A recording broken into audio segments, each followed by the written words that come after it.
Hello, and thank you for attending Committee of 100's event, Racial Profiling Among Scientists of Chinese Descent and the Consequences for the U.S. Scientific Community. For those of you new to Committee of 100 events, welcome. And for those returning for another exciting discussion, welcome back. Today, Committee of 100, a nonprofit membership organization of prominent Chinese Americans, and the University of Arizona, one of the leading research universities in the country, will unveil findings from a new joint research project focused on race and ethnicity in science and research.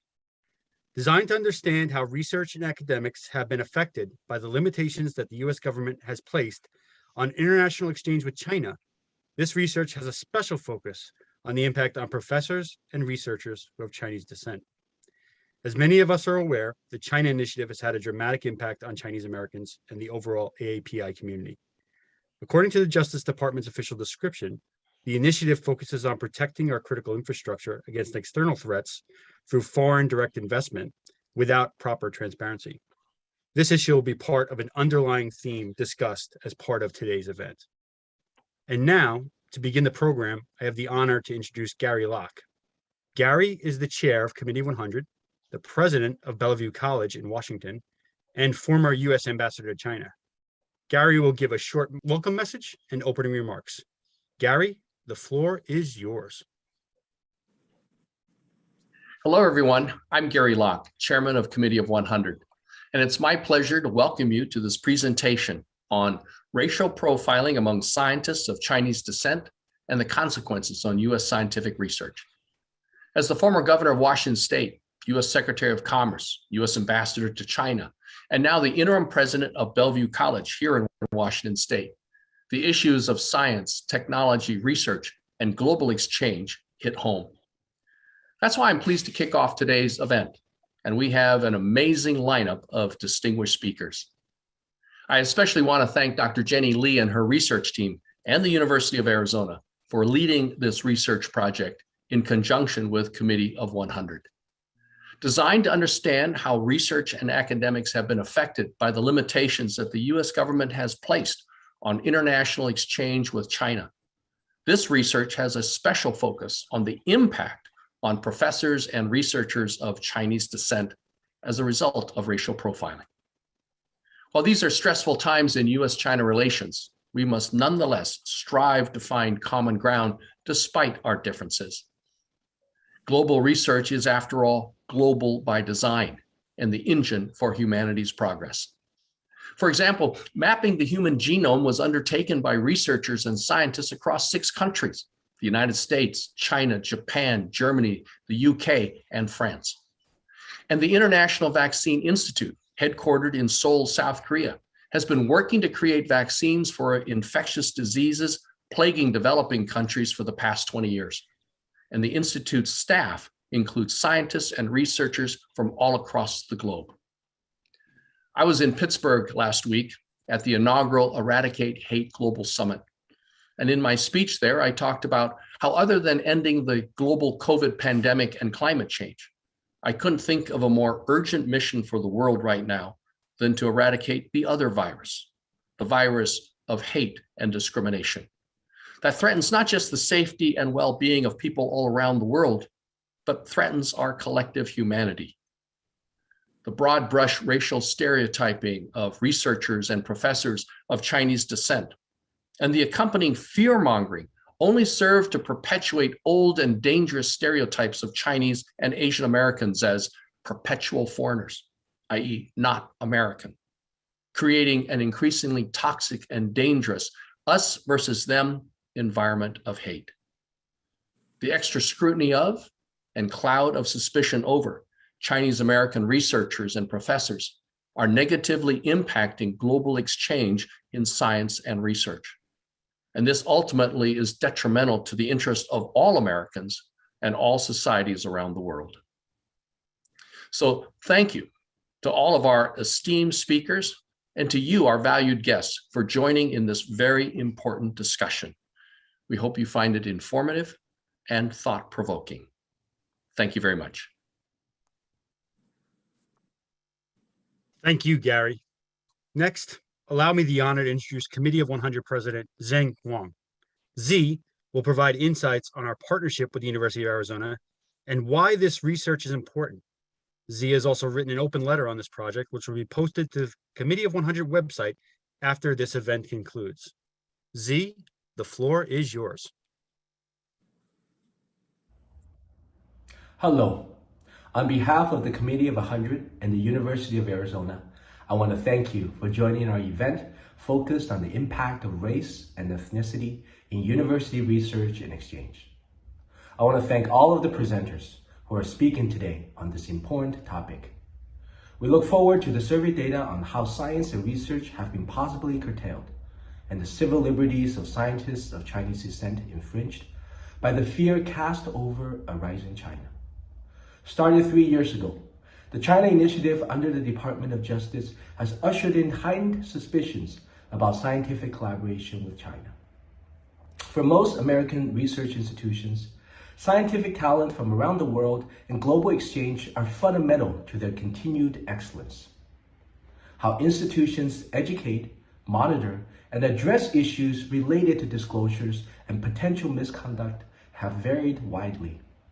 Amidst these uncertainties, American scientists, especially scientists of Chinese descent, have moved to limit collaboration with China out of fear that they too will be implicated. In the African American community, there's a term, driving while black, that refers to African Americans being pulled over by police at a much higher rate because of the color of their skin. In the Chinese American community, we now have a comparable saying, researching while Chinese American, that refers to scientists of Chinese descent who are more likely to be suspected of spying for China simply because of their ethnicity and national origin. Universities such as MIT, Stanford, and others are speaking up against this rising tide and to push back against government overreach in the name of national security. The China Initiative is ruining the lives of innocent Americans and hurting America's ability to continue to lead in scientific research and innovation. As a society, we must all do our part to protect our national security, but not at the expense of our cherished civil liberties. The White House and the Office of Science and Technology Policy have outlined 3 key areas of focus that we believe all governmental actions must uphold. First, protecting America's security and openness. Second, ensuring policies do not fuel xenophobia or prejudice. And third, being clear on what it is we're asking researchers to disclose. As Americans, we all agree that we must protect U.S. research from any attempted espionage from any foreign actor. But our policies and rules need to be transparent and must never be based on ethnicity or national origin. I hope you will enjoy today's discussions and presentations. Thank you. Thank you, Z. Now, please welcome Jerry Yang. Jerry is the founding partner at AME Cloud Ventures, the chair of Stanford University's Board of Trustees, and a Committee of 100 member. Jerry has a special introduction for a discussion on defending open exchange and collaboration in turbulent times. Jerry, the floor is yours, sir. Thank you, Charles. It's my honor to introduce Mark Tessier-Lavigne today.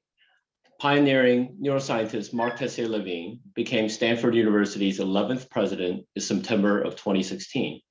He returned to Stanford after serving as the president of the Rockefeller University, a graduate biomedical research university in New York City.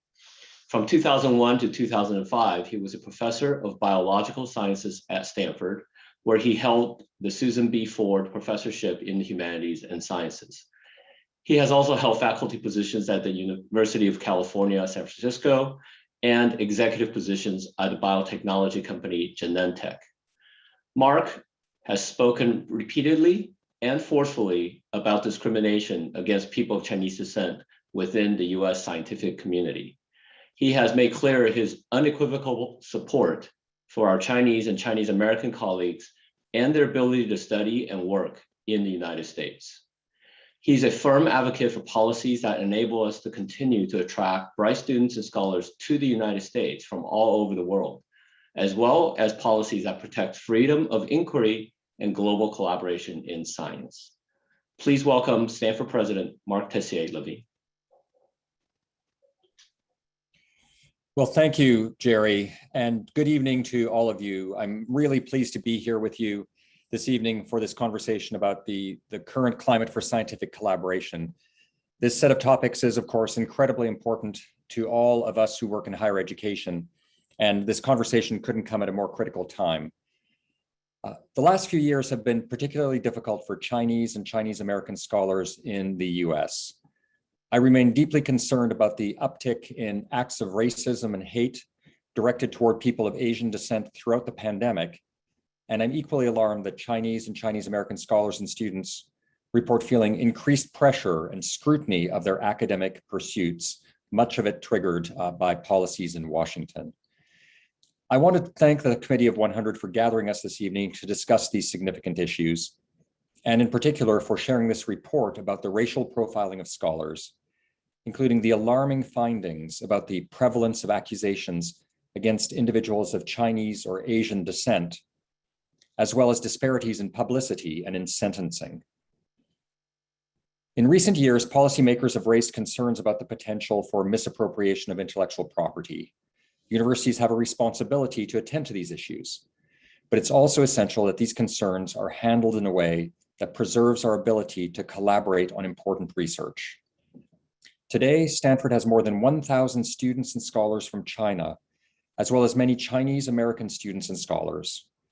We know that the strength of our community comes from embracing our diversity and all that our varied perspectives and backgrounds bring to the table. So I'm deeply concerned about the challenges that individuals of Chinese descent face in their ability to learn, to collaborate, and to make contributions to our fundamental research enterprise. I'm also worried about the potential for a broader chilling effect on scholarship. It is critical that we work towards policies that balance national security concerns with our ability to attract top talent from China and from the rest of the world so that gifted students and scholars continue to choose to study in and work in the United States. The issues we're discussing this evening have their roots in geopolitical tensions, but the reality is that scholarship is actually a powerful way to keep the lines of communication open and to ensure that scientific progress can be made. Our world faces great challenges, from the climate crisis to emerging diseases to poverty and inequality. The challenges of the 21st century are global problems, and finding solutions will require partnerships across disciplines and across borders. Our role is not to react in fear and close our doors, but to respond with an openness to understanding one another and to sharing ideas across borders. Despite our political challenges, the relationships between scholars, built on mutual respect, trust, and a spirit of collaboration, can provide the foundation for a productive path forward for the US and China. The work our scholars produce will generate concrete benefits that can provide an important counterbalance to geopolitical tensions. This will be crucial in the years to come. As we move forward into the 21st century, the links between scholars and students around the world have the potential to foster the intellectual exchange and cultural understanding needed to address shared global challenges. The US is strong and prosperous because we are, in large part, a nation of immigrants. As an immigrant myself, I know firsthand the value and importance of bringing diverse expertise and perspectives together in our classrooms and in our research labs. Universities depend on the presence and participation of people from all over the world and from all walks of life to drive the discovery of knowledge, accelerate new solutions for our world, and educate the next generation for a life of purpose. And I'm committed to advocating for policies that support the many diverse members of our community, including the members of our Chinese and Chinese American communities, and allow science and innovation to thrive. I want to thank the Committee of 100 once again for all that you are doing to advance these efforts and to improve the ability of people of Chinese descent to contribute to the solutions our world needs. Thank you. And I'm happy to turn the floor back over to the Committee of 100. Thank you, Mark, and thank you, Jerry, as well for that introduction.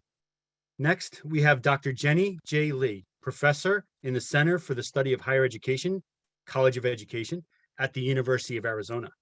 Professor Lee has spearheaded the research over many months with Committee 100 and will be walking you through some of the key findings all of which will be outlined in the full detailed white paper. Professor Lee, the floor is yours. I'd like to thank all of you for joining us this evening, and thank you to all the distinguished presenters and the amazing Committee of 100 team in making this research presentation possible and your platform to inform and help create positive social change. It is truly an honor to partner with you. So this presentation that Xiaoji Li and I have prepared is based on a white paper that will be made available after this presentation. So in our limited time here, I will focus on the key findings of the research. As many are already aware, opposition to the Department of Justice's China Initiative launched in 2018 has been mounting, and even more so since the recent acquittal of Han Minghu. Lawmakers, academics, and university leaders, and numerous organizations, including the Committee of 100, have criticized this controversial measure as an ineffective and discriminatory form of racial profiling that harms US competitiveness in science and technology. And there has been growing speculation that the China Initiative is producing a chilling effect throughout the scientific community. Yet much of what we know about the possible effects of the China Initiative is largely anecdotal, based mostly on media coverage on individual scientists. And thus, we sought to understand how the China Initiative might be influencing the everyday actions and opinions of the broader scientific community. More specifically, what the China Initiative means for scientists of Chinese descent. The scholarly basis of this work is grounded upon some of my previous research on the intersections between geopolitics and global science. The US and China are especially important because these superpowers are not only the largest producers of scientific knowledge in the world, but also the world's largest collaborators. The US and China collaborate more with each other than with any other country. And while science has long been central in building our knowledge economy and national competitiveness, science is also global. Based on a recent study with John Howe, we uncovered how this tie is especially strong when it comes to collaborating on global crises, including COVID-19. Yet when geopolitics enter in, this powerful partnership may be threatened. And ultimately, this study addresses how scientific discovery, which is fundamentally borderless, is being politically bordered. The University of Arizona and the Committee of 100 administered a national survey between May and July 2021 among scientists, including faculty, postdoctoral fellows, and graduate students in the United States. And to compare the results between scientists of Chinese descent and non-Chinese descent, we first administered the survey to all Chinese named scientists and a random sample of non-Chinese named scientists in US research universities rated on the top 50 of various rankings. And our final sample consisted of about 2,000 scientists across the country.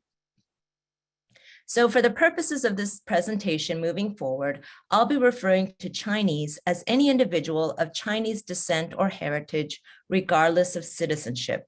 We purposely did not distinguish between those of Chinese descent for two reasons. First, because the China Initiative is similarly sweeping. And second, based on our preliminary analyses, the major difference was by Chinese descent, not by citizenship or country of origin.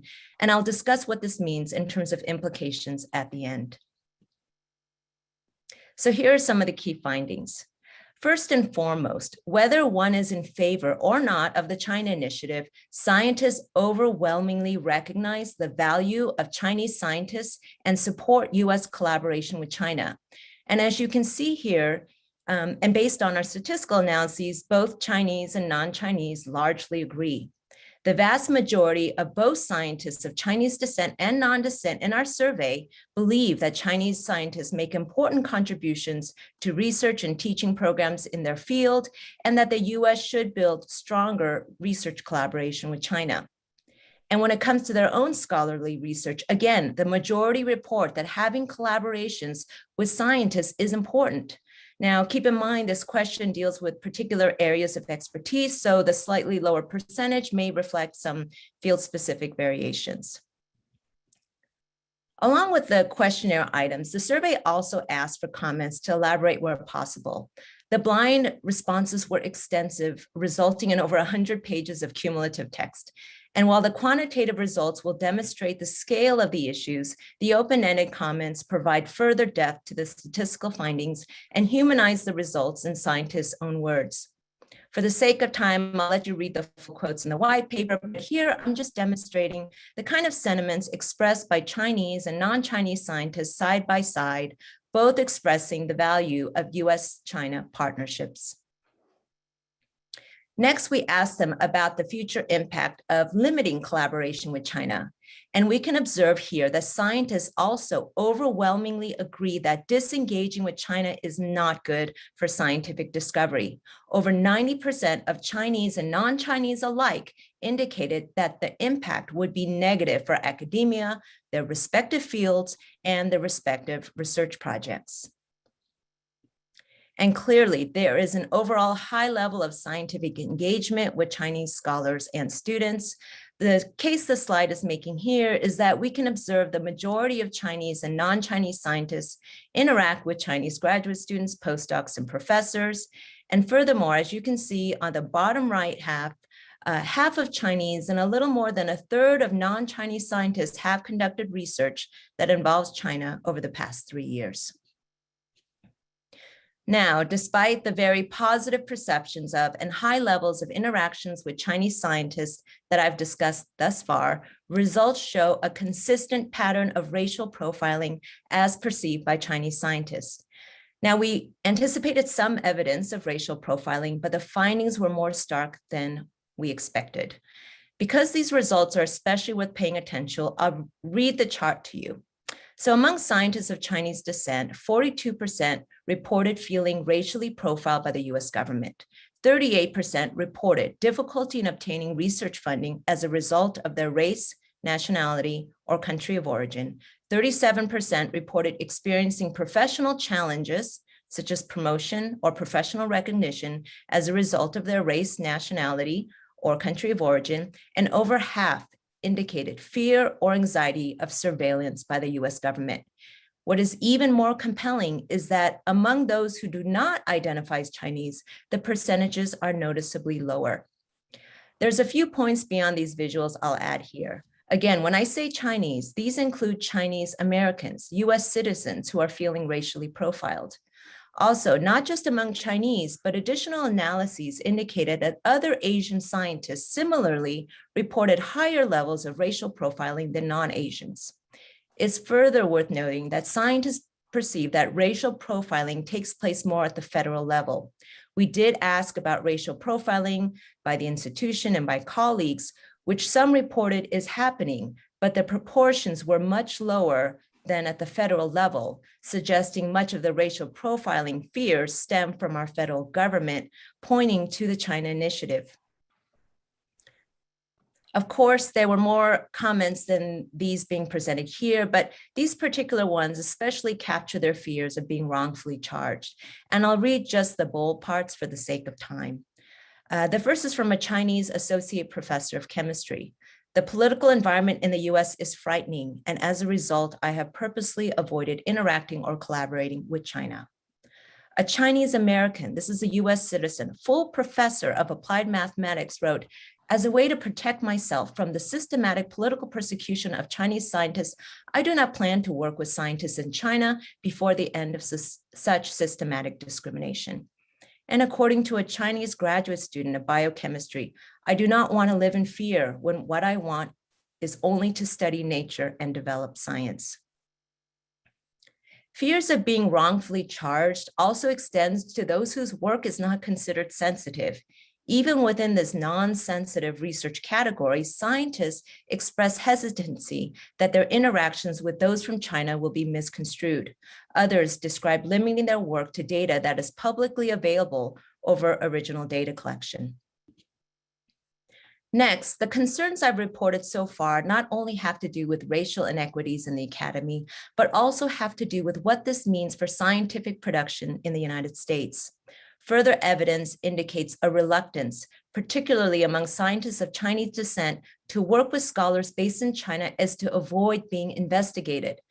This chart specifically focuses on those who reported that they had conducted research that involved China over the past 3 years.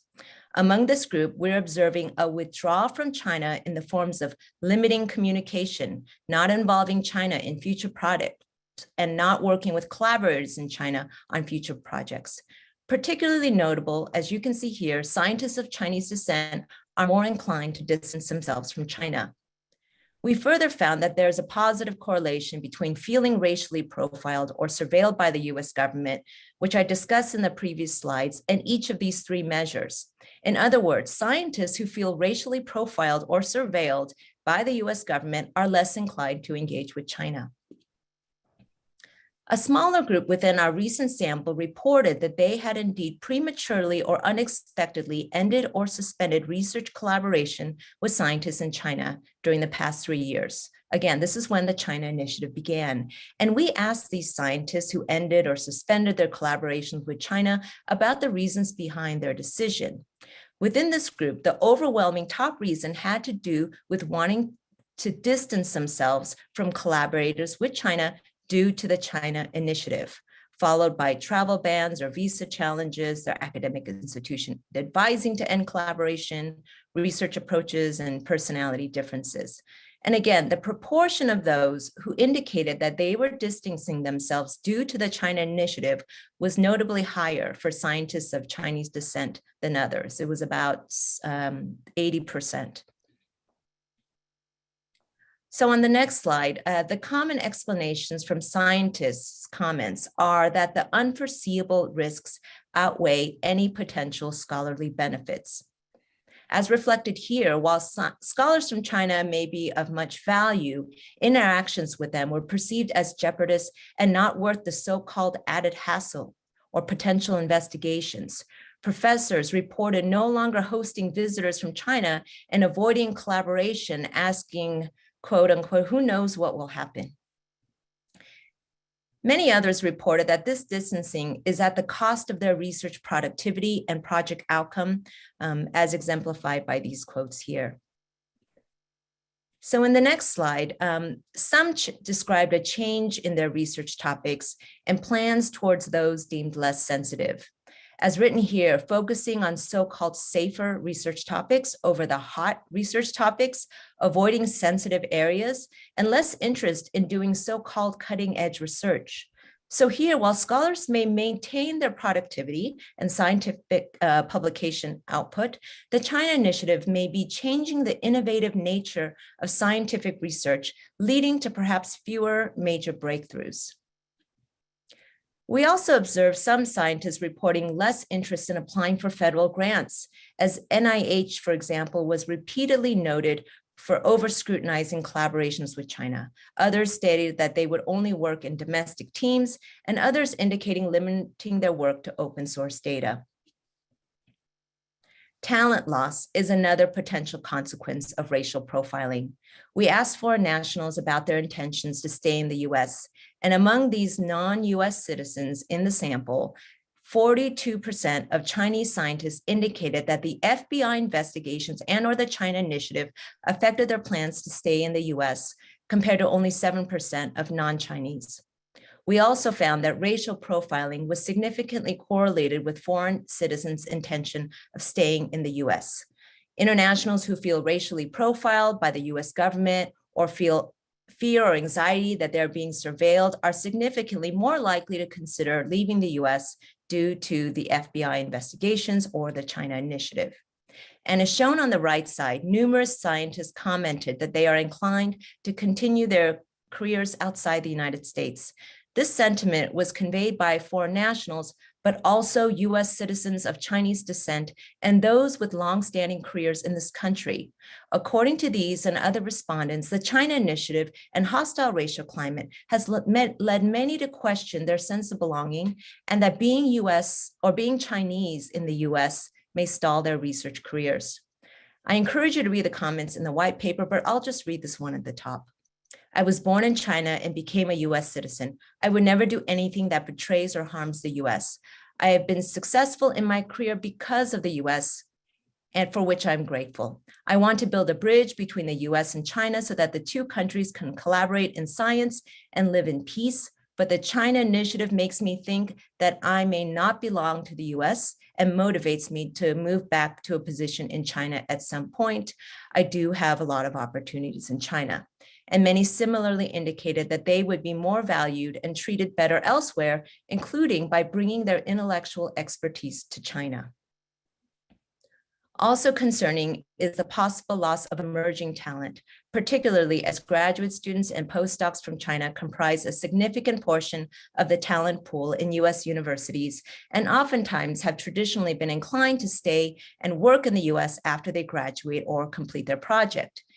Here are examples of graduate students and postdocs from China who are were initially attracted to the US, but are changing their future plans as a result of the China initiative and perceptions of an unwelcome environment in the US. As exemplified here, beyond individual research projects and individual plans, their ability to address global concerns are also being hampered. Scientists wrote about the value and impact of their research and that it necessitates cooperation with scientists abroad, whether it be in land management, space, marine science, as mentioned here. And in each of these and other examples, scientists shared how their contributions to these global areas may be compromised. So in sum, the United States and China are global leaders in scientific advancement, yet suspicions about the intentions among scientists of Chinese descent in the US have made our national progress difficult. As demonstrated early in the findings, scientists of Chinese descent and non-Chinese alike well recognize the value of US-China collaboration. Our previous research demonstrates that US scientific productivity depends on it. Yet the survey results show that, and they demonstrate that there's a consistent pattern of racial profiling as perceived by Asian scientists. Chinese American, and other Asian groups report far greater racial profiling from the US government, difficulty in obtaining research funds, professional challenges, and fear and anxiety that they are being surveilled by the government compared to non-Asians. In other words, this research confirms a chilling effect is indeed taking place throughout the scientific community, and particularly among those of Chinese descent, including our citizens. I will add here that the problems may be worse than reported. This study was conducted during the ongoing China initiative, which likely limited the response rate and the extent of self-reported collaboration. Upon distribution of the survey, numerous individuals emailed me directly asking for verification that the study was real. As survey researchers know, this is not common practice. Never once have I experienced this in 2 decades of survey research.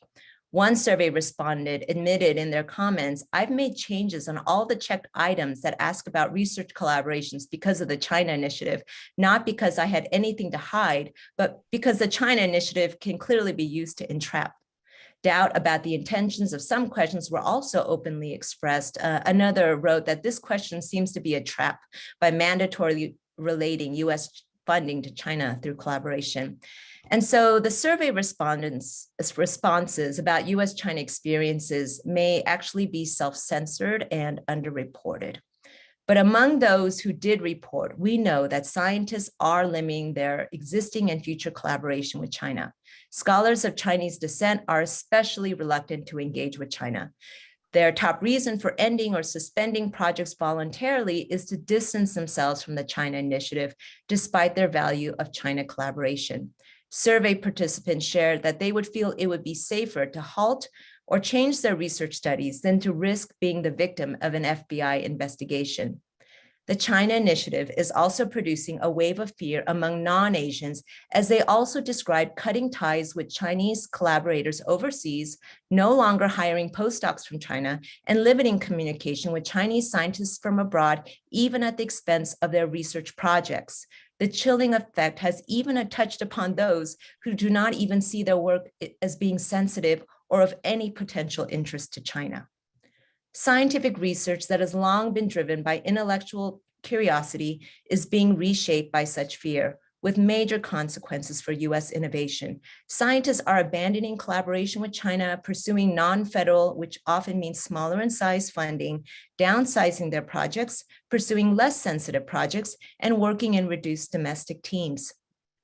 Already, the US is experiencing a significant decline in new international graduate students from China and thereby weakening the graduate student talent pool. Our results indicate that the US's ability to not just recruit, but also retain foreign talent is also uncertain. In this survey, current Chinese graduate students and employed postdocs in the US repeatedly expressed shifting their intentions from pursuing a scientific career in the US to relocating abroad. Even Chinese scientists, including US citizens, have also started to consider leaving the US and bringing their expertise in less racially hostile places in the world. And with the possible loss of Chinese talent, the US may ultimately lose out to China. So finally, the implications should be obvious by now. What more evidence and arguments do we need for the China Initiative to end? The China Initiative is not only a detriment to these individual scientists, but may undermine the US scientific enterprise. The recent acquittal of An Minghu demonstrates the policy's ineffectiveness and the abuse of the concept of national security. The findings of this research show ways that the China Initiative has ushered heightened suspicions about scientific collaboration with China as potential criminality. Yet what is criminal needs to be clarified. Greater transparency is needed, not just from the FBI, but also from federal funding agencies and our own universities. About a quarter of our respondents indicated that their academic institution has not provided clear guidelines on how to report conflicts of interest. For most scientists whose research has long been built and oftentimes dependent on overseas expertise, the determining line where international collaboration becomes a security violation is ambiguous. There also remains considerable confusion on what, within this broad scope of conflict of interest, constitutes a national security concern that would warrant an FBI criminal investigation. Furthermore, how institutions educate, monitor, and address issues related to disclosures and potential misconduct vary widely. Many describe some knowledge of a colleague that is being or has been investigated, but also admitted to a lack of information on why an individual was under scrutiny. Consequently, scientists, especially Chinese scientists, veered towards restricting any association with China out of fear that they too would suddenly be arrested or demoted without logical justification. Beyond policing, universities must move towards educating. Scientists obviously value their intellectual property and want to safeguard it, but there needs to be more training on how to do so without extreme punitive measures. Racism and xenophobia in the scientific community will not be eradicated with the elimination of the China Initiative or clear-cut procedures alone. Clearly, more work is needed to combat the current wave of anti-Asian hate in the US, and universities should consider their own case studies to examine their own campus racial climate. Anti-China sentiments within universities still exist. Finally, greater advocacy and support for Asian scientists are especially needed in order for them to continue pursuing scientific inquiry across borders without fear of injustice. While intellectual security must remain a top priority, so too must civil liberties be maintained and held accountable. With that in mind, an enduring question for leaders, policymakers, and researchers remain. How can we maintain the spirit of international scientific collaboration while protecting intellectual property? And while we continue to seek answers and propose better solutions, our attempts should carefully consider how we can uphold rather than sacrifice our academic freedom and global leadership in science. Thank you. Thank you, Professor Lee, and thank you, Jiaji, for all of your teamwork and collaboration. Next, we have two insightful panel discussions. Our first panel discussion will focus on the university and science perspective, defining conflict of interest and preserving scientific exchange, moderated by David C. Chang, Professor Emeritus and retired Chancellor of Polytechnic Institute, which is now Tandon School of Engineering at NYU, and a Committee of 100 member. Joining David will be Joanna Chow Kralik, President of the Union of Concerned Scientists, Pericles Lewis, Vice President for Global Strategy at Yale University, and Peter F. Michelson, Senior Associate Dean for the Natural Sciences at Stanford University. David, the floor is yours, sir. Thank you. I guess we can all agree the survey results is indeed very sobering. There's no question that some negative impacts is already there. You can argue that a survey is about perceptions of those being surveyed, but whether it's real or not. But perception always leads to actions, and the negative impact we are already seeing about these actions. So it's fair to say we are indeed in a real crisis. And for this panel, we really are very fortunate to put together such a distinguished group of higher education thought leaders. It really would be extremely helpful if they can share with us their thoughts, their perceptions of how to counter and overcome this crisis. So with that, let me turn it over to our first speaker, Joanna Chow Krilik. Joanna, the floor is yours. Thank you, Professor Cheng, and I'm really honored to be joining my distinguished panelists here and grateful for the invitation to join you. I am speaking from the perspective of one of the country's leading nonprofit organizations that really puts rigorous independent scientific evidence and research at the heart of our work, joining that with policy advocacy that really works to push public good on the three biggest existential threats facing people and the planet: climate change, democracy, and nuclear security. And it's a deep honor for me to join this conversation tonight. Congratulations to Dr. Lee and the Committee of 100 for sponsoring this research. This is a story that is personally close to my heart. My grandfather, my Waigong, Edward C.T. Chow, came to the United States in 1947 at the height of McCarthy era and worked for 42 years for the U.S. Geological Survey, where he experienced many of the same issues that we're talking about today. Certainly, as president of the Union of Concerned Scientists, we have worked for 52 years advocating for clear accountability for potential conflicts of interest for scientists engaged in public policy work, and transparency, disclosure, and recusal from decisions that may result in personal benefit are essential elements of how we've worked. It's crucial, we believe, for scientists to engage based on their technical expertise and not to be swayed by funding considerations or organizational, corporate, or other affiliations, or even to appear to have such conflicts.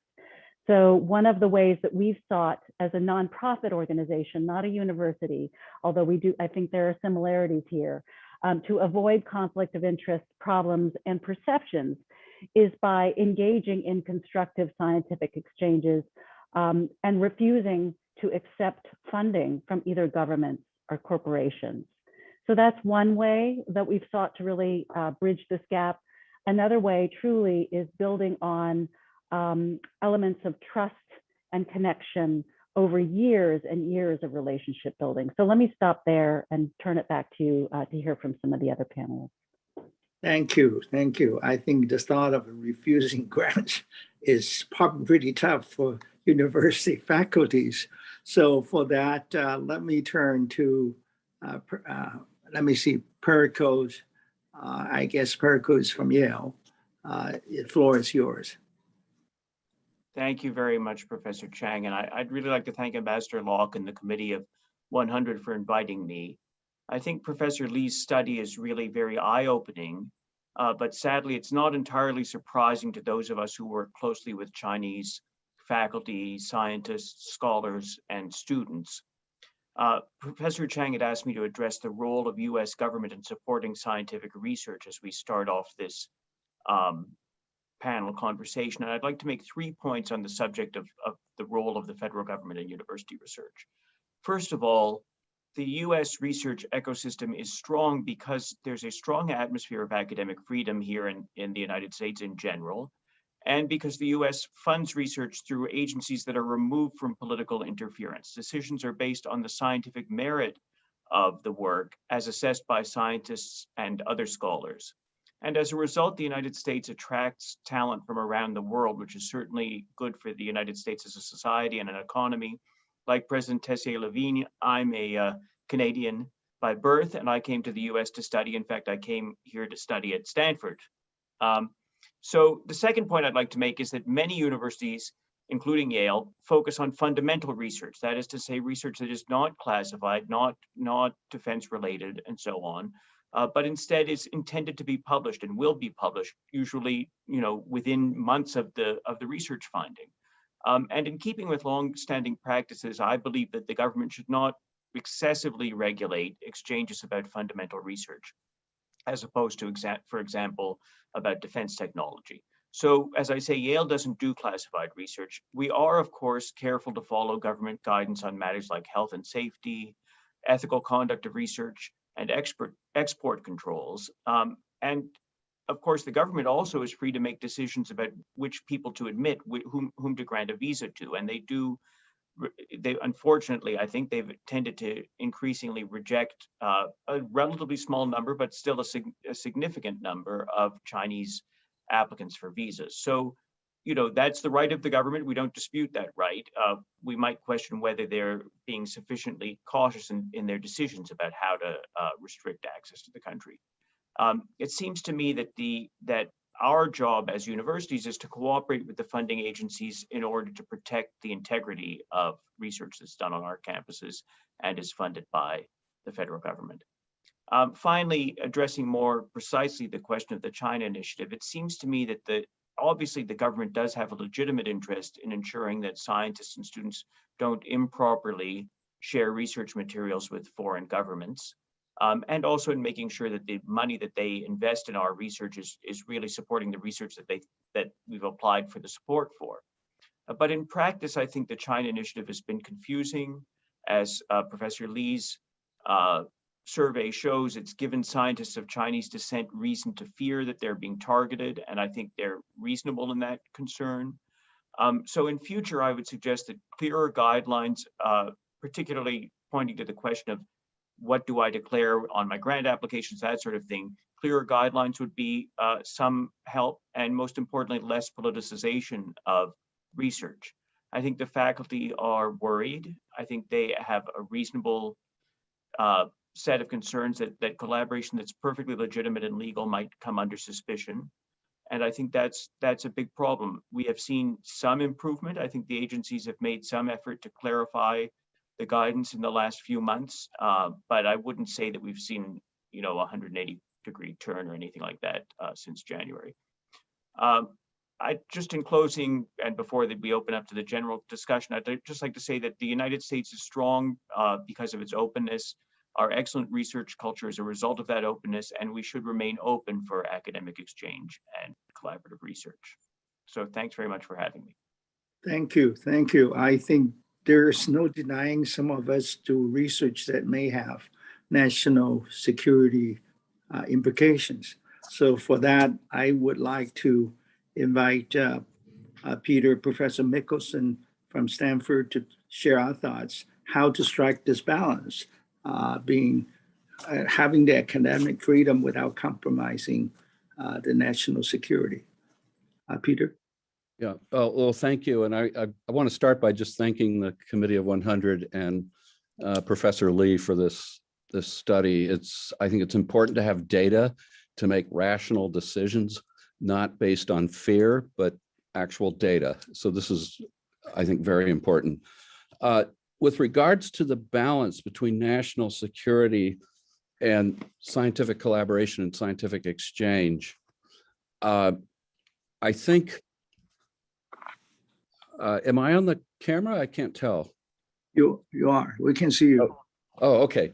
So I think that's a very broad question, and I'm going to just speak to what I know best, and that is academic research at a university like Stanford. And I think it's a bedrock, and this has been said before, that such fundamental research is open, and openness in research is really paramount for a number of important reasons.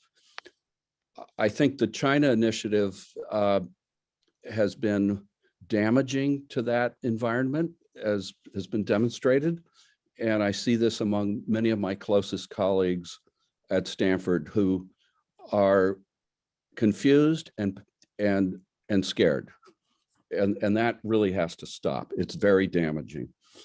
But as far as the national security aspects, I'd just like to say that I think, in fact, it's important with appropriate, careful boundary conditions to actually promote academic research and scholarship and scientific collaboration with scientists and institutions in China. We should not be discouraging it. And I'm worried that that's in fact what we're doing. Now, why do I say that? I think, in fact, our national security, I would include on the list of national security challenges climate change and pandemics. And we need international collaboration and exchange, at the very least, to deal with those national security challenges. And I must say that I'll just reference one report that I was involved in recently that came from the American Academy of Arts and Sciences, where we looked at the challenges to international scientific partnerships broadly. And we issued one report, there are a couple more coming out, on America and the international future of science. And we think that future is important and it's challenging. And in that report, there was a consensus report. There were specific recommendations about carrying out fundamental research in academia. And number one, there were 6 recommendations. Number one was to recognize that fundamental research carried out under National Security Decision Directive 189 is important and should remain open. And number 2, if classification is done, it should be reserved for research that is very directly related to national security and not be done in a broad and sweeping way. Number 3, collaboration should be encouraged, particularly in compelling areas that promote global health, for example, and well-being, such as infectious disease, climate change, and water and air pollution, for example. Number 4, US visa policies and practices should encourage Chinese nationals and other international students both to study in the United States and to continue to reside in the US following their university studies. This strengthens the US STEM workforce and strengthens the research enterprise. Number 5, US universities should adhere to their conflict of interest, conflict of commitment, and other required reporting policies. And universities need to ensure that these policies are clear. The same clarity is needed from US government agencies. And finally, and I think this is very important, that leaders in the US scientific community in various fields, and I'm most familiar with physics, so those leaders, including professional societies, should engage with their international colleagues, including in China, to discuss universally agreed to norms about ethical obligations and standard practices that should guide the conduct of fundamental research collaborations between scientists in the US and other nations such as China. We need to be engaged with China, not build a wall. Thank you. Thank you so much. Now I'm looking over the chat room. Any questions, and maybe to pose those questions to the panelists. I see one that might be interesting for all the 3 panelists to comment on. This person said, I filed 4 patent applications internet database area back in 1999 and 2000, but has been frozen since then. So that the question is, how could we stop this kind of self-inflicted discriminations? Now, I don't know any more details about that, but the gist of this question is, people are worried that inventions, innovations will be set aside. So I wonder whether the panelists has any comments on this topic. Anyone want to try first? Well, that one's a slightly hard one to address, but Professor Chang, maybe I could mention a related point that came up in a couple of the talks so far, which is about the university's conflict of interest and conflict of commitment policies and how we keep track of what our colleagues are doing. And our problem there is that the federal agencies have different and conflicting and frequently changing guidelines as to what needs to be declared on a grant application.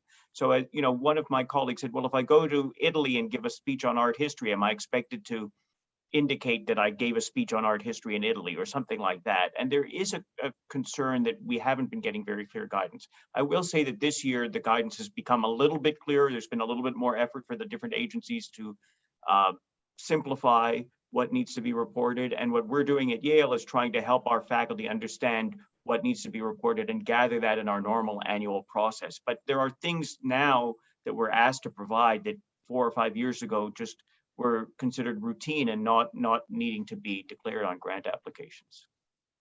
Right, very good point. Any other thoughts? I can build on that around conflict of interest policies and what we see at UCS as gaps in those policies. Clearly, I think organizations like the Union of Concerned Scientists and universities like Yale, Stanford, and many other research institutions must come out strongly as being anti-racist and as opposing discrimination based on race, national origin, gender, disabilities, and other factors. I really appreciated what President Tessier-Levine said at the beginning of this event, coming out strongly there. Scientists and others should be seen for what they do and not where their families come from. And conflict of interest policies must fully reject that a perceived conflict exists because of who we are as people rather than what we do. Conflict of interest policies are not just about catching people in conflicts, they're also about creating a safe space for scientists to do their work. I'll just say one last thing, which is that one troubling truth about our current US domestic debate regarding China is that even when conflict of interest policies are simple and clear, as we try to maintain at the Union of Concerned Scientists, it does not shield us from politically motivated criticism or from undeserved governmental profiling and harassment. We've been experiencing that ourselves at UCS. So I think the biggest gap we face right now is the enormous and widening gap between negative US government perceptions of scientific exchange with China and the overwhelmingly positive benefits those exchanges have brought to countries since diplomatic relations were established in 1979. So the best way to overcome that gap is to better explain those benefits to the unfortunately dwindling number of people in Congress and the administration who are willing to listen. And those are good thoughts. Peter, you have any? Yeah, I just completely agree with what my fellow panelists have said. And I think clarity is important in particularly conflict of interest, conflict of commitment, current and pending support statements. But I also think there are some cases where some federal agencies come up with proposed policies that frankly should be pushed back on. And I think it really requires engaged discussion and not just accept anything that comes from Washington, because sometimes it's pretty misguided. Good, good. Sure. One observation I have is a lot of these cases, they're really coming out of more of whether the principal investigators have done its due diligence in disclose the relationship and to sort of make sure what part is transparent has to be transparent to the government and university. To that end, I would say, I guess as an ex-president, university president, I would lean on all the higher education administrators that it's also our job to sensitize faculty members, sort of how to not do not to do the dumb things. So that's just a casual observations for you to consider. So with that, let me take this opportunity to thank my panelists. I think this is a good starting point of a dialogue, and certainly is very provoking. So thank you very much. With that, I will turn it back to Charles. Thank you, David. Thank you, Joanna. Thank you, Pericles. And thank you, Peter, for a wonderful discussion. Our second panel discussion tonight will focus on ensuring due process and protecting the innocent, moderated by Dr. Leslie Wong, President Emeritus of San Francisco State University and also a Committee of 100 member. Joining Leslie is Xiaoxing Xi, Laura H. Carnell Professor of Physics at Temple University, John C. Yang, the President and Executive Director of the Asian Americans Advancing Justice, AAJC, and Peter Zeidenberg, Partner at Arent Fox LLP. Leslie, the floor is yours, sir. Thank you. Thank you. I'm really honored to moderate the panel with such esteemed colleagues. And because of really a short amount of time, and all of the panelists have been introduced, I thought I would start with Dr. Xiaoxing Xi, who is a physics professor at Temple, to give us a sense of what he experiences and sees among his scientific colleagues. He is a practicing scientist in a very technical field, and I'm looking forward to his comments. Dr. Xi. Thank you, Professor Wong, and I want to thank the Committee of 100 for having me on this panel.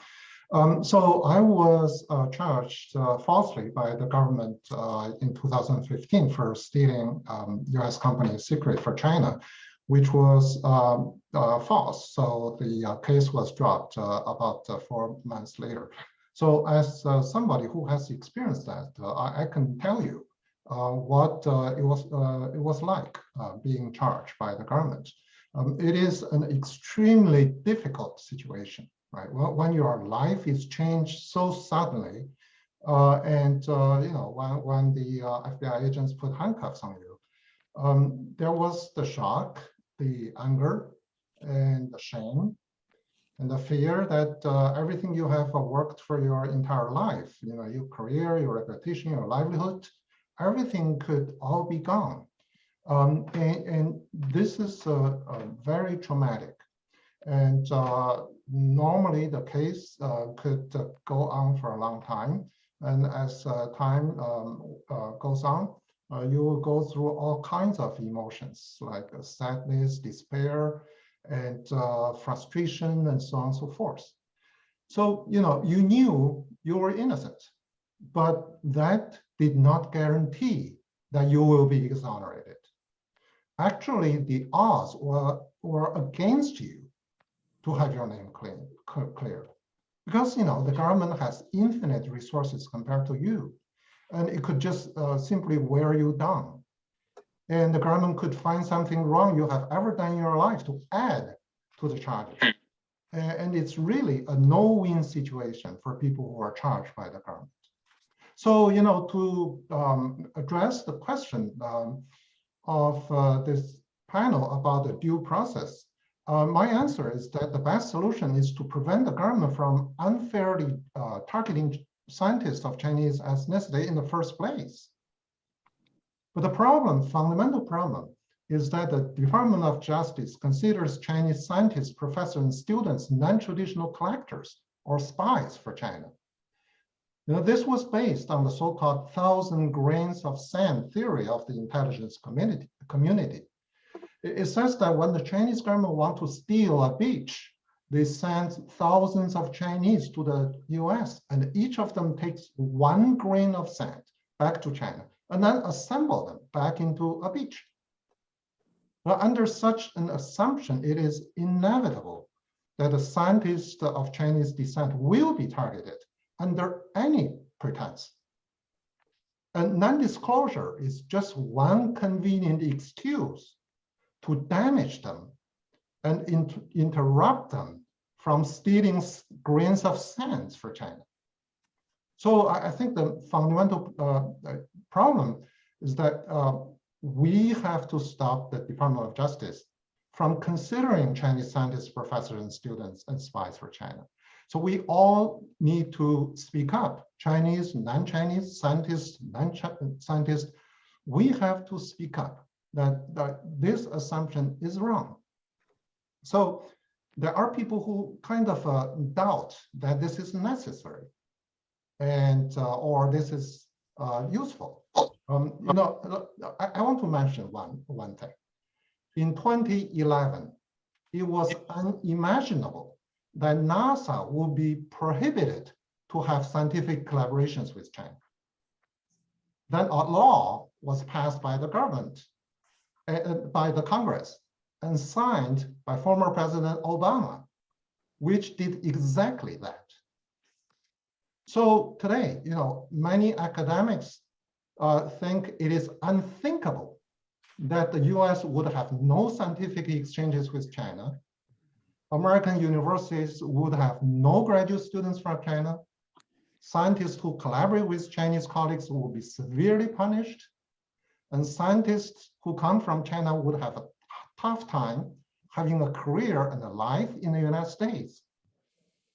But the United States Innovation and Competition Act of 2021, which has passed the Senate and has a very good chance of passing the House and becoming law, may very well be a prelude to this new reality. And just recently, a funding agency published a rubric to measure the risks of PIs of having China influence. And you know, we just by having ties in China, which means family, friends, professional, financial, will be considered high risk. So we would have a difficult time getting funding. How can you have a career? And I think, you know, we scientists all know that this is bad for American science, but it's very important for us to convince the American public that this is the case. I think I stop here and let other panelists say some thoughts. Thank you. Thank you. Wonderful, wonderful comments. You raise an interesting issue of support, the law, doing the right thing, etc. I thought I would jump to Peter Seidenberg, a partner at Arendt, who has defended scientists of all persuasions, and hope that he could comment on a question you raised about this phenomena, I'll call it, due process. Peter? Well, due process is something that's everyone's entitled to under the law, and even Chinese American scientists get due process. I don't know that that's really what the question should be, because the question is, why do they need due process? Why are they being prosecuted? You know, Professor Shi, whom I represented, he got due process. But that only kicks in after you're arrested. What we have to do is back up a bit to why are these investigations going on? And then before there's an investigation, I mean, before there's a prosecution, there are, for every Professor Shi or Aming Hu that's arrested, there are dozens who are investigated, many of whom end up losing their jobs. Even if they don't lose their jobs, they have to hire counsel and pay tens of thousands of dollars. If they don't hire counsel, or even if they do, they're traumatized by this because it's terrifying, because there's question after question after question, follow-up after follow-up. And you know, there's a process where the universities get involved, they bring in outside counsel, and there's a real investigation that's very aggressive. And if it's not resolved satisfactorily, the funding is taken away. You know, it's devastating. The lab is closed. And I can tell you, I have clients who were asked by their university to set up a sister campus in China. And those professors who were asked by their university to go to China to set up a sister campus are being investigated by NIH and in some cases other funding agencies as if they were doing something suspicious, that this was, they want to know what they were doing and who are they meeting with and why this wasn't disclosed. And it's absolutely, in my mind, it's crazy because, the university is the one that submits the grant application paperwork. They're the one who sent the professor to China.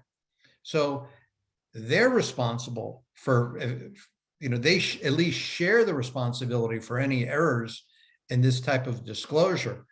But what happens is the universities are so fearful of losing their grant funding from the agencies that they blame immediately the professor. And they say, well, he lied to us, or he didn't tell us that, or he didn't disclose this. And they never want to admit and acknowledge that, wow, this is news to us. We never knew that this needed to be disclosed. We never advised our scientists that this needed to be addressed. We never did training on this. So we've really kind of fallen down, but it's not anything intentional. They don't want to say that because then they look like they've, fallen short and maybe they won't get funding. So it's just the opposite. Rather than standing behind their professors, they point the finger at them and they say it was him, not us.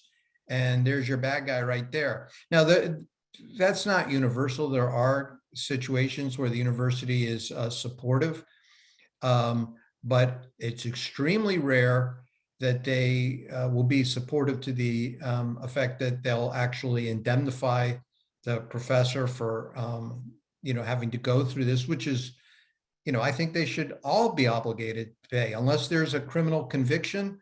These professors, like Professor Shi, are being pulled into this and put under the microscope and then under the investigation of the DOJ as a direct result of their scientific research that they're conducting while employed at the university. And, as an employee, I think the university should be representing and indemnifying them, but that almost never happens. So I can tell you that I'll echo the concerns that others have raised about the China initiative as being completely misguided.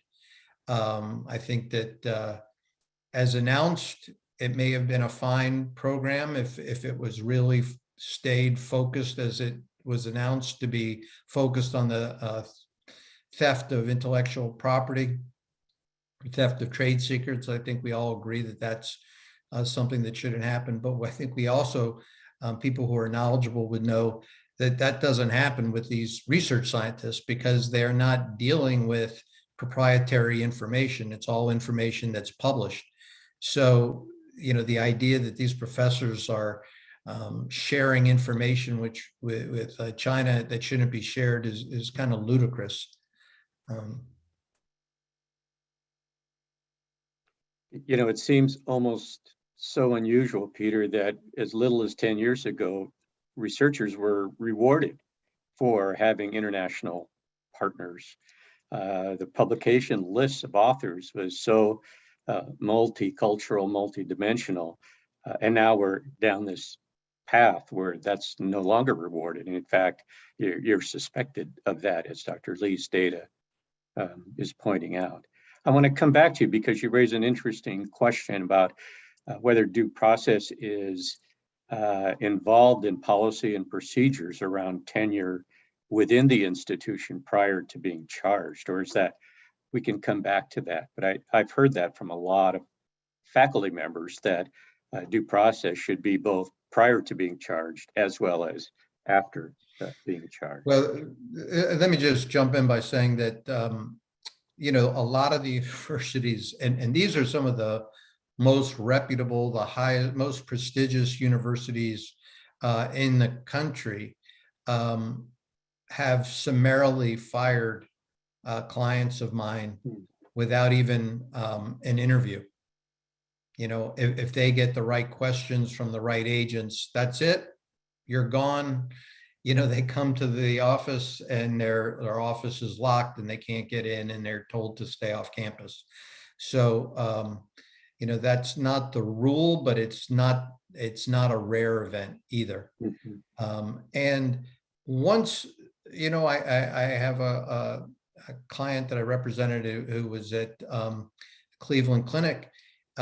Even after Dr. Ching Wang, after he was cleared, he still doesn't have his job back. And so he's lost his career and he's currently in China looking for work. So, you know, the China Initiative has the perverse effect of actually accomplishing the exact opposite of what it's designed to prevent. It's actually encouraging people to relocate to China because that's the only place they're then able to find employment. Wonderful comments. Next is John C. Yang, the President and Executive Director of Asian Americans Advancing Justice. I'm a fan of yours, John. You've done work across the country.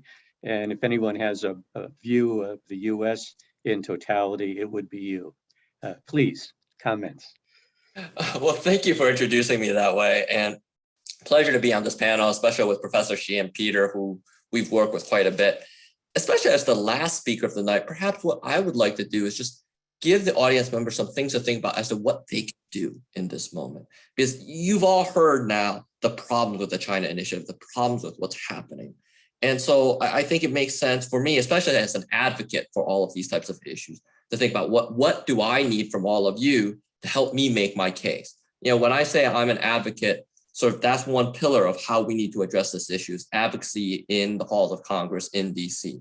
You know, right now we are working, Peter's part of this group, Professor Xi is part of this group, in talking to DOJ, talking to the White House about why the China Initiative should be stopped. And we'll see where this goes, because we do have different ears in the White House right now. But part of this is that they need to hear from everyone, not just a small group of people. And when I say everyone, I would also include Iraqi scientists, Iranian scientists. I would include a broader group of people, right? Because although this is labeled the China Initiative, part of the peril of this is we all know that this type of racial profiling can happen in other communities too. Frankly, it happened after 9/11. Same thing, a real national security threat because of terrorism. But what it led to was the backlash against an Arab, Middle Eastern, Muslim, South Asian American community. Here, we do have a real geopolitical conflict at times with the Chinese government. Notice I say Chinese government, it's not the Chinese people, right?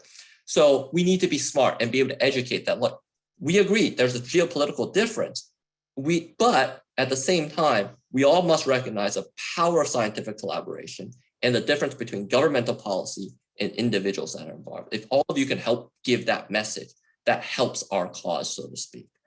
The other place that we would advocate certainly is with respect to NIH and NSF, and thinking about what standards, coming up with uniform standards. A number of you talked about how there's confusing guidance that's out there, and making sure that they have common principles that are easy to understand, and that universities, to Professor Chang and Peter's point, are actually living up to that, right? And this is where all of you as professors, educators, people that are part of these research institutions, ask your universities to have these types of seminars, to have these types of webinars, so that people understand what these issues are, they can internalize it, but then also to ask them to come up with policies that are clear so that you can work with them on it.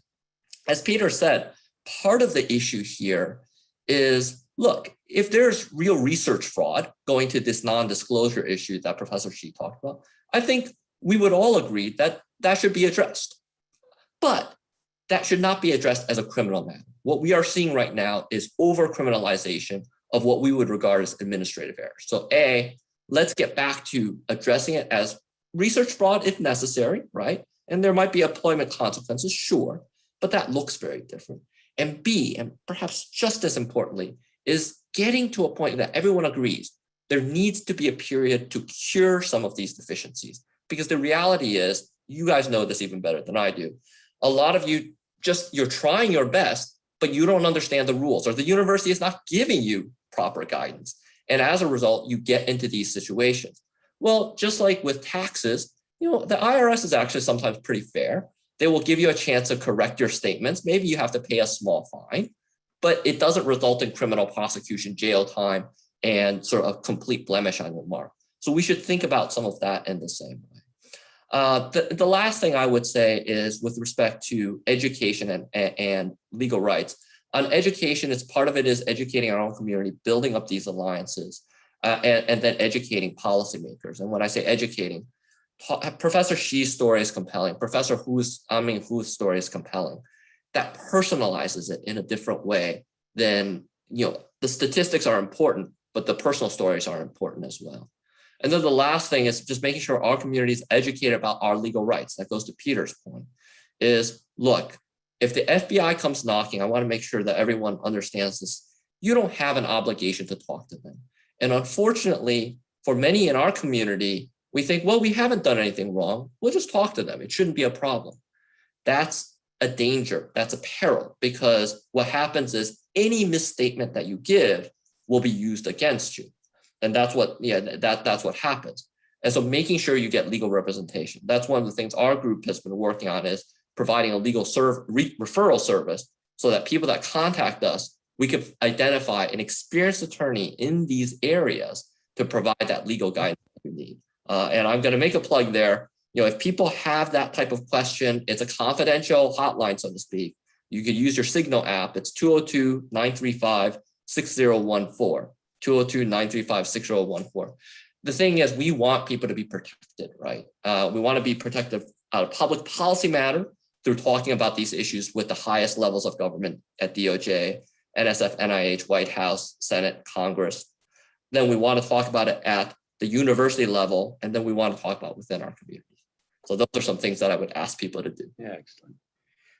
One of the things that I found very important during my presidency was trying to inform the support staff around scientists to know how not only can they help, but what their own responsibilities are in doing the right thing, getting the right information, briefing people before grant submissions. And yet, Peter, you mentioned, I'm so surprised at the different responses that you see from university administrations.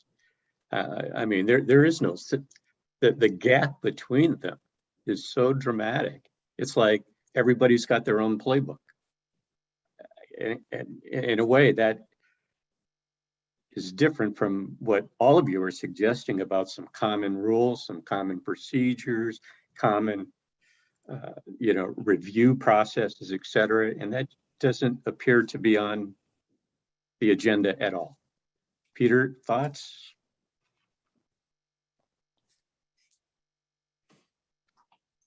There's a huge disconnect between what the DOJ understands and the way they look at these grant paperwork and the way scientists do.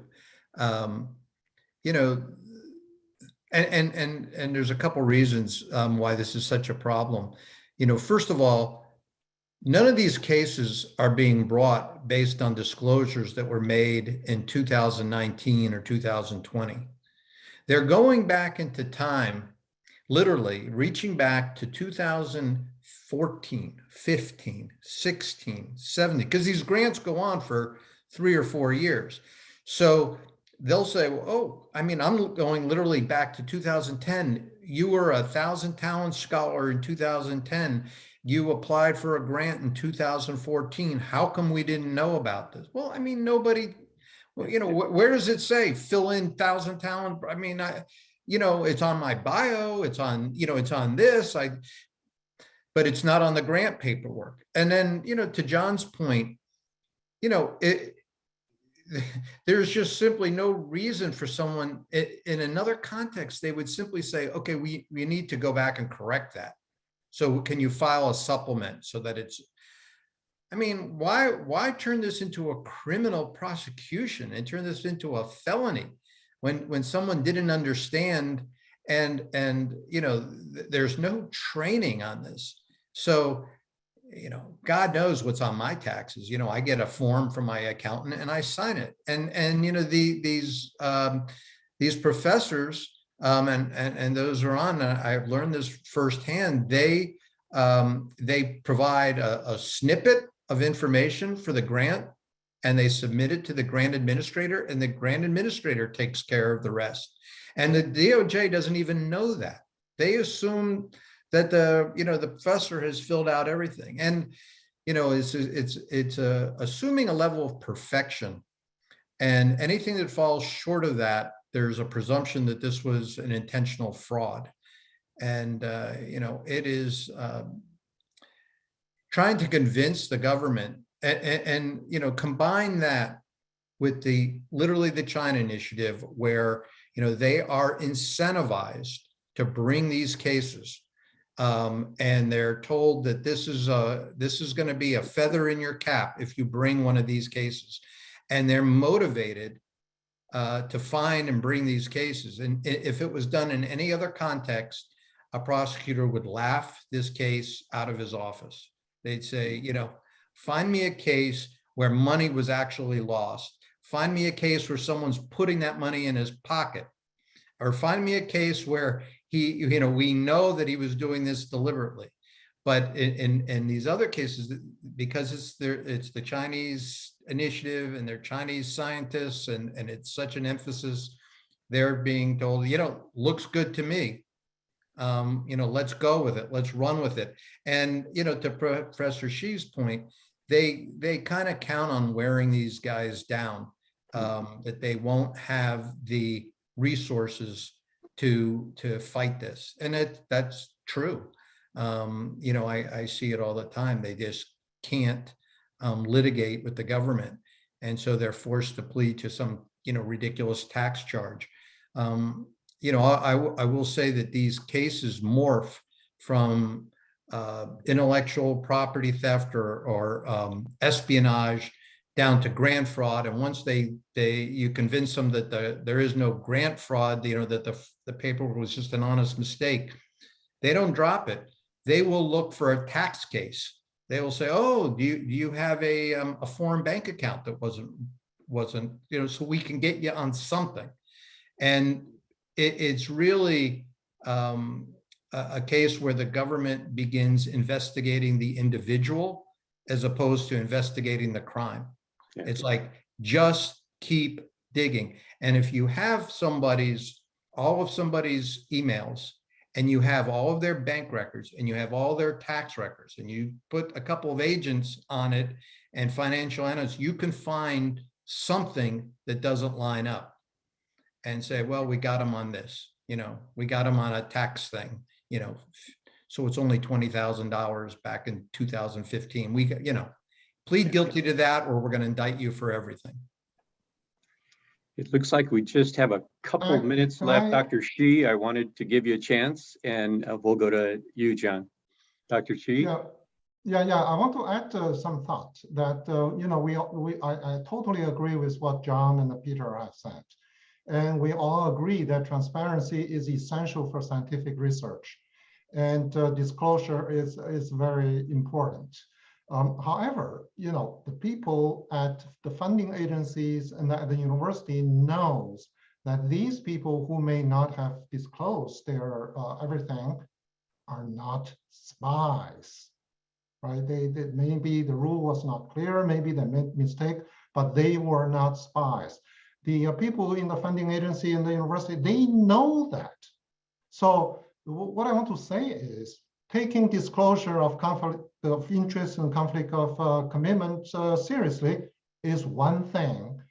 Aiding the Department of Justice to build a false case that Chinese scientists are spies for China is a totally different matter, right? So I will say that those who give up their conscience for expediency unknowingly aid the DOJ in weaponizing non-disclosure to disrupt and damage Chinese scientists, I mean, they bear the same responsibility in damaging American science and technology. That's what I Thank you. want to say. John, you're the cleanup hitter. Sure. I guess the last thing I would say in terms of where to be active is just think about where your access points are. I think Professor Xi's point is well taken is, all of these players, the NSF, NIH, NASA, DOJ, FBI, play different roles. And all of them bear some responsibility, some more than others, right? Ultimately, China Initiative is a DOJ initiative, so that's where it has to stop. But to the extent that NIH and NSF are cooperating, that's a problem, right? And so we need to address them, but also recognize that at a certain level, DOJ or FBI might just go on their own. So just talking to NIH and NSF is not going to be enough either, because once they get something from NSF, it may be that they're just running with it on their own. It's hard to tell in some of these cases, right? So what I would offer to all of you is just think about where your access points are and think about how to use that constructively. And if we all, I'm going to go back to the bad analogy of 1,000 grains of sand. If we all serve as one grain of sand, together, we actually can move that policy in a positive direction. Good advice for university presidents as well. It was a joy having the three of you sharing your thoughts and ideas. I understand that we might be out of time for questions, so I'm going to turn it back to the C100 team. Thank you, Leslie, Xiaoxing, John, and Peter. Excellent conversation. Now, for some very brief closing remarks, we turn the floor back over to the President of Committee 100. Z, the floor is yours for final comments. Thank you all for attending today's Committee of 100 and University of Arizona event that looked at race and ethnicity in science and research. Over the past 90 minutes, we have heard from university president and administrators, affected scientists and legal experts, as well as the key findings from the research project itself. We thank all the speakers for their insights and comments. You can visit committee100.org and download the full research report and findings. I invite you to follow the Committee of 100 on LinkedIn, Facebook, and Twitter. Thank you for joining us today.